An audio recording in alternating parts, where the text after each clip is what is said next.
welcome to Future Squared, the podcast all about corporate innovation and entrepreneurship. My name is Steve Leveski, and each week I'll bring you authors, corporate innovation managers, entrepreneurs, and above all else, thought leaders on the topics of innovation, entrepreneurship, and self-improvement. Future Squared brings you a double dose of innovation inspiration every week to help you successfully navigate your innovation journey.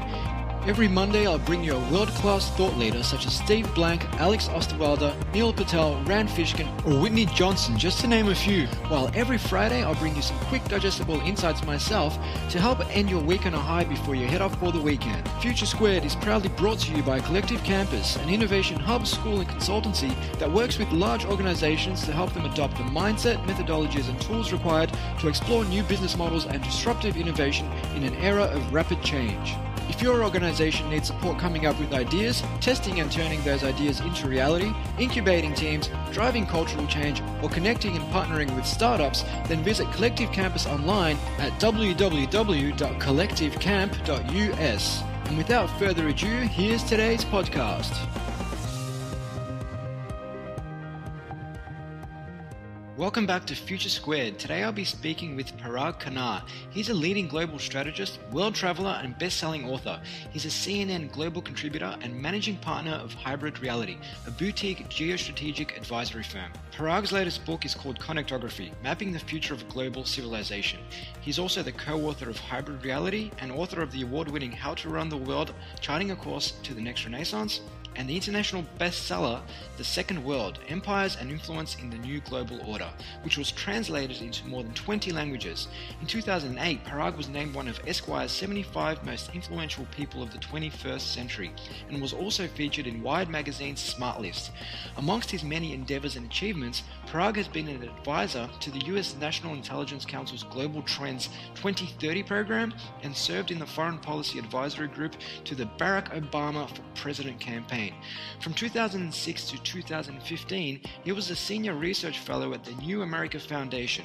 During 2007, he also served in Iraq and Afghanistan as a senior geopolitical advisor to the United States Special Operations Forces. We did unfortunately have some slight audio issues recording this one via Skype, so you'll notice some background noise, but look, I strongly urge that you overlook that because Parag has some incredibly valuable things to say, which are far more important. So without further ado, it gives me much pleasure to bring to you the one, the only, Parag Khanna. Welcome to the show, Parag. Thank you, Steve. It's an absolute pleasure to have you on the program. I guess before we get started, before we start talking about connectography, I know you're an avid adventurer, having traveled to over 100 countries across every continent, often hiking and climbing your way across numerous 20,000-foot peaks. Have you had the opportunity to do some exploring lately, Parag? Well, it's more of the urban variety, I guess you might say, given the constraints of traveling on a book tour and so on. Mm-hmm. I've been mostly in large cities for the last few months as I've been traveling around, so I haven't had any chance to do any real, a natural adventure, if you will. I've got a long list, let's say, that's still to be done, though. Fantastic. I like that, urban hiking. You've recently published your fourth book, Connectography, Mapping the Future of Global Civilization, which the former U.S. Secretary of Defense Chuck Hagel says is a must-read for the next U.S. president. The book explores mankind's investment of more than $10 trillion per year in transportation, energy, and communications infrastructure, linking the world's burgeoning megacities together, and the profound consequences for geopolitics, economics, demographics, the environment, and social identity. Can you tell me a little bit more about what inspired you to write this book, Parag, and how it came about? Sure. Well, this book is actually the completion of a trilogy, which I call my sort of world order trilogy. So It began with the Second World, which explored geopolitical dynamics between the three major imperial superpowers of the U.S., the European Union, and China. Cool. That was followed by How to Run the World, which was my exploration of the future of diplomacy in a landscape that resembles the Middle Ages, where empires, nations, cities, and corporations all intersect and engage and compete with each other, but also solve problems together in what I call mega diplomacy. And then connectography looks at the lens of infrastructure, transportation, energy, and communications as really the most revolutionary force of the 21st century, redefining relations or redefining world order from a system of nations and borders towards a world of megacities and infrastructure connections and supply chains. So this is the sort of arc of the trilogy, if you will, and it completes with connectography. Fantastic. And I guess in your book, Parag, you demonstrate how militaries are deployed to protect supply chains today as much as borders, and how nations are less at war over territory than they are engaged in tugs of war over pipelines, railways, shipping lanes, and internet cables. Can you elaborate on that for our audience? Oh, absolutely. So I see this infrastructure competition everywhere. In fact, I call it competitive connectivity, because we don't win in this century by isolating ourselves, and isolating others becomes nearly impossible in a world of total connectivity. Instead, we compete to connect. If you want to influence Iran, then you have to be the most connected to Iran. Yes. If you want to influence Russia, you have to be the most connected in Russia. You can't pretend that isolation works anymore. And that competitive connectivity through infrastructure takes the form of these physical relationships that are built through supply chains. So China has become the top trading partner of 124 countries, whereas the U.S. is only the top trading partner of 56 countries. Now, this also means that China is dependent on those countries from imports, but it also has a lot of leverage over them. So the dynamics between or within those supply chains tells us a lot about how countries relate to each other. And I even bring this up to the macro geopolitical level of U.S.-China relations. The U.S. and China is a very different dynamic from the U.S. and Soviet Union, because unlike the Cold War, the U.S. and China trade heavily with each other. They have financial interpenetration, hold a lot of each other's assets, and something completely different from previous periods of interdependence is that they have supply chain dispersal. Much of what we make is actually made in other countries that may be our rivals. Yeah. And so, for example, as I point out, if the U.S. and China were to go to war, Walmart would go bankrupt overnight, because most of what the largest U.S. retailer makes is actually made in China. Yes, and I think you allude to this in your TED Talk, which is how megacities are changing the map of the world, which I strongly recommend our audience checks out. But you've mentioned a few sort of flashpoints around the world, whether it be in the Middle East, Africa, parts of Asia, where for so long wars have been predicted to break out, but they never do. And I mean, I guess a lot of that has to do with this investment and this connectivity, whereby you've just mentioned, if China and the US were to go to war, then Walmart would go out of business. Exactly right. And I found the same dynamic in many countries, or many pairs of countries, where the incentives to invest in each other and profit from that relationship, despite the geopolitical tension, outweighs the traditional political imperative to to fight wars. Yeah. What's one such example that you've come across? Oh, I mean, India and Pakistan is a great example. They have fought multiple wars, and yet today they are more focused on a most favored nation trading agreement and building a gas pipeline from Iran through Pakistan to India. Those are the two mega projects that will, one institutional and one physical, that will define the future of India-Pakistan relations, not the border dispute over Kashmir. Yeah. No, that makes perfect sense. And I guess to that point, you've mentioned this topic of, or this concept of moving from sovereignty to connectivity as the organizing principle of the human species. And you've mentioned, or you've, brought out some really interesting research about the growing disparity between infrastructure spending and defense spending. Can you tell us a little bit more about that, please? Yes, indeed. I mean, connectivity and supply chains rest on this backbone of infrastructure, and we are now building trillions of dollars worth of infrastructure every year. The spending ratio between infrastructure and defense is now 2.5 to 1. So we spend about $5 trillion per year on infrastructure and only $2 trillion a year on military. And that gap is going to grow because we are now a population that's approaching 8 billion people. And we have been living off of borrowed time, if you will, when it comes to the existing infrastructure. So whether it's transportation or housing, hospitals, schools, airports, you name it, all of these utilities, grids, electricity, telecoms. We need all of this to house, to absorb, to employ, to empower a world of 8 billion people. And we've been falling way, way short on this spending. So I view this as a secular trend, you might say. It's very likely that this that this pattern of spending way more on infrastructure than on defense is going to continue. Yeah, and I guess to that point, I mean, you've talked about the Asia Infrastructure and Investment Bank, and you've argued that the new arms race is to connect the most markets. And you alluded to that earlier when you said that China is now winning, having launched a wave of infrastructure investments to essentially unite Eurasia around its new Silk Roads. Yes, and again, part of it is the advantage of inherent geography, which is to say that China has more neighbors than any country in the world. It borders 14 countries. And therefore, it has the ability to do this infrastructure across them. The United States, of course, only borders 2 countries immediately. And therefore, it's not a country that is prone towards a kind of infrastructure strategy.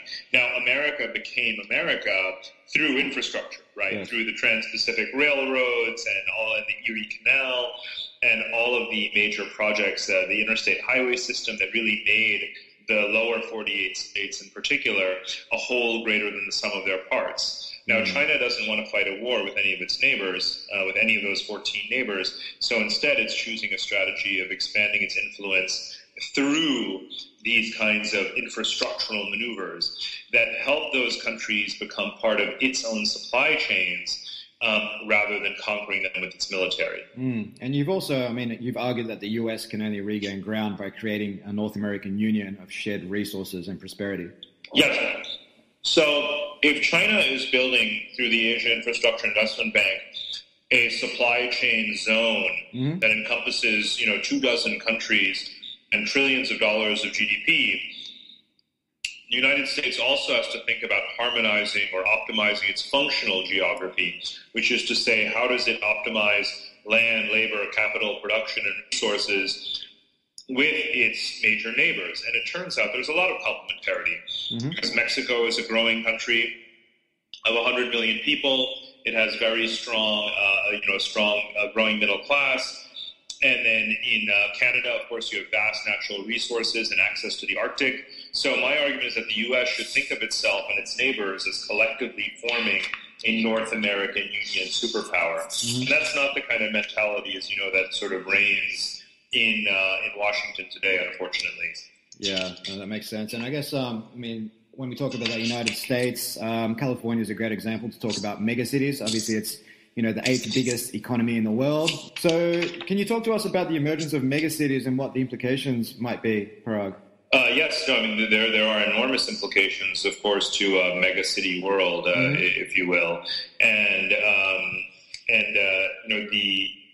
in particular the 50 megacities that I write about in terms of having the most consequence on the world economy, being the largest demographic centers that are largely concentrated in Africa, South Asia, and the Far East. Those cities are really the centers of gravity of the world economy, and of course a number of major Western cities that remain very powerful, such as New York or Los Angeles or London and so forth. So remember, though, that a world of megacities, a world in which cities are quote unquote in charge, is a more progressive world because cities don't think in terms of zero-sum territory. They think much more in terms of positive-sum trade and connectedness. So I'm generally hopeful, actually, about this situation. Yeah, and I guess, with megacities, some of the challenges that it brings up in terms of, carbon emissions, property price increases, congestion, inequalities, and so on. So you've proposed this concept of sustainable urbanization. What is sustainable urbanization, Parag? Right. I do argue that really is the number one priority in the 21st century, and I make that argument not just from the environmental standpoint, but also from the economic standpoint. Environmentally, of course, we know that cities are the source of a huge amount of global emissions, that's for sure. But we also see the lessons being learned and knowledge being shared across countries, so that cities can bring down their emissions, and that's a very important trend that's underway right now.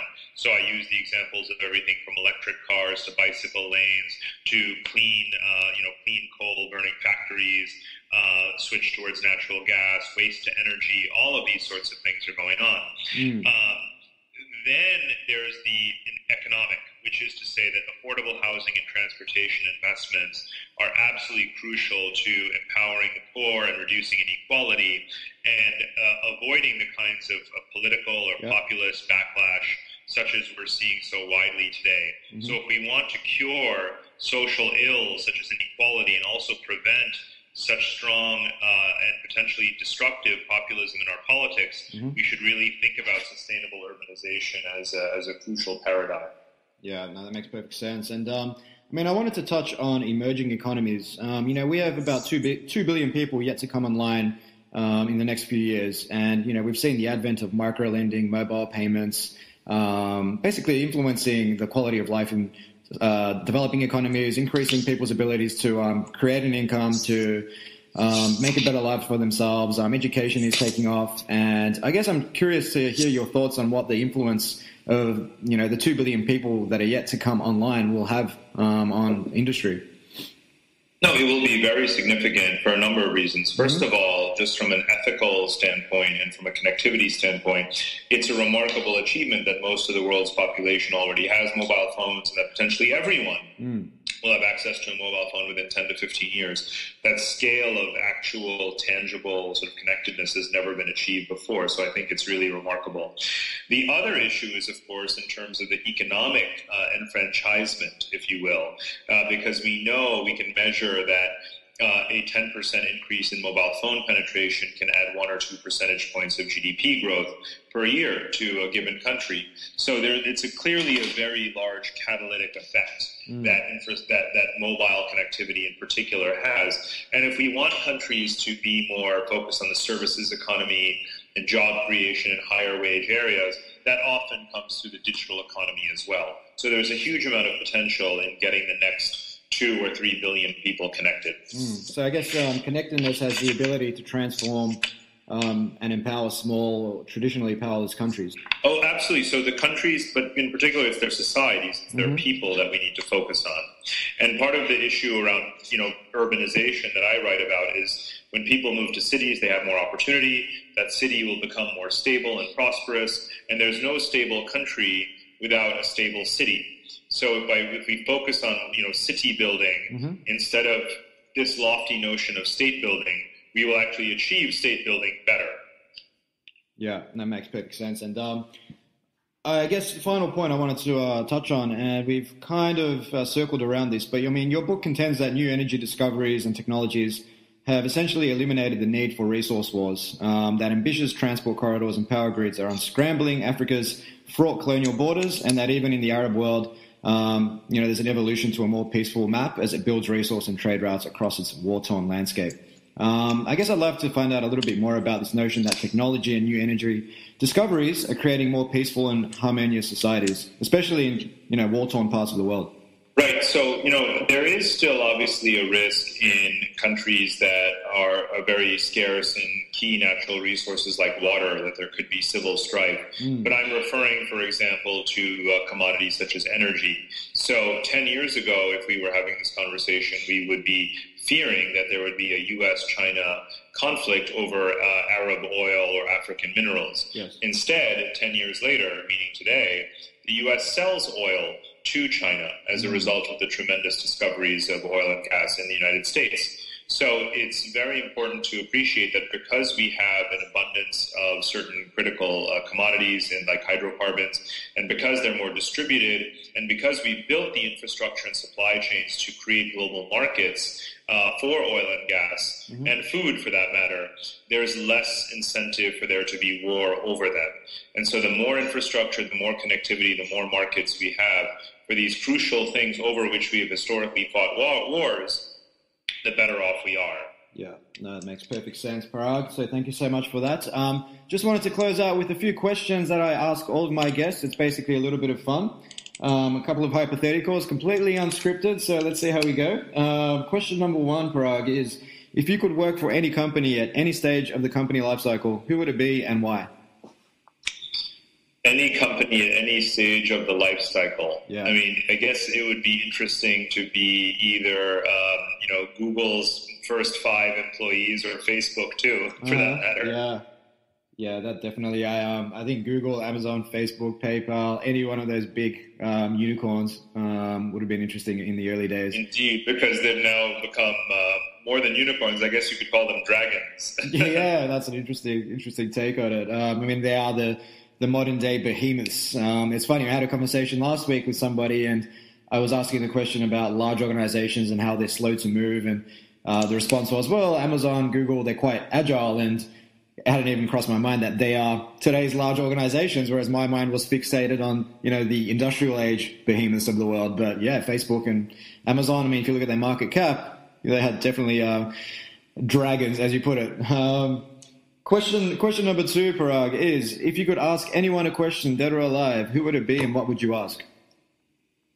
If I could ask any question of anyone, dead or alive? Yeah. That's a really good one. I'm not sure exactly. What's the first thing that comes to your mind? Very, very difficult to think about. You put me on the spot. I've never been asked this question before. Let's circle back to that one. All right. Okay. Final question is on lifestyle design, Parag. I'm obviously keen to find out from people like yourself what you do to stay on top of your game. Do you have any rituals or routines that you partake in on a daily basis, or?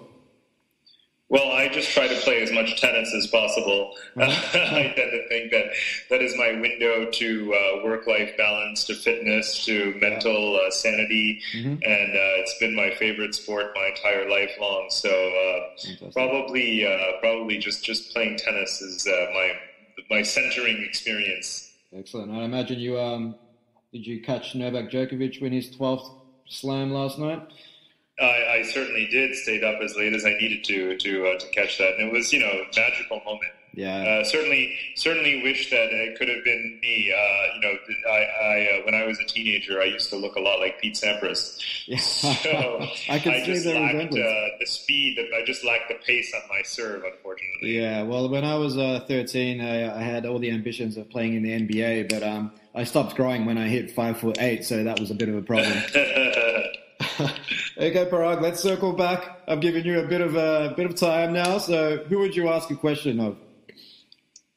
Oh my goodness, I still don't have an answer for you, do I? No. And you can't be the first person that hasn't answered this question. I like to think that it's more interesting to reminisce about who we would ask who's no longer alive, right? Yeah, of course. Because there's still hope of reaching people who are alive. Mm-hmm.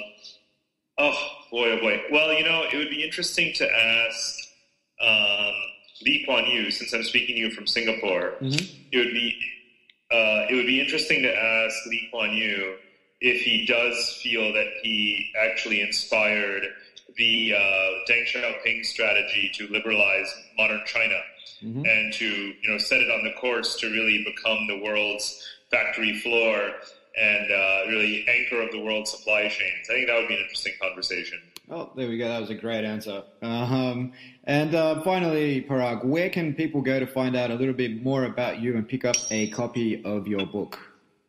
Right. So paragkhanna.com, Paragkhanna. And then Connectography is available everywhere right now, Amazon and so forth. But I recommend getting the hardcover because the maps are really beautiful. Fantastic. We all appreciate great design. So thank you so much for your time today, Parag. You've been a great guest. Thank you so much, Steve. Great talking to you. Well, I hope you enjoyed my chat with Parag Khanna. I found it incredibly insightful, and he definitely left me, and I hope you, with lots of food for thought. So before you head off, I just wanted to let you know that if you have an interest in blockchain, I'll be running a free class for banking and financial services professionals called Blockchain for Bankers. As the name suggests, I'll be spending an hour diving into what blockchain is and providing an overview of how it works, what it means for banking lines of business, and what opportunities it presents. You can attend this class in person if you happen to be in Melbourne, or tune into the live stream online. For more info or to sign up for this absolutely free session, head to tinyurl.com/ZAN3NGM. That's tinyurl.com/ZAN3NGM. So with that, as always, Future Squared out.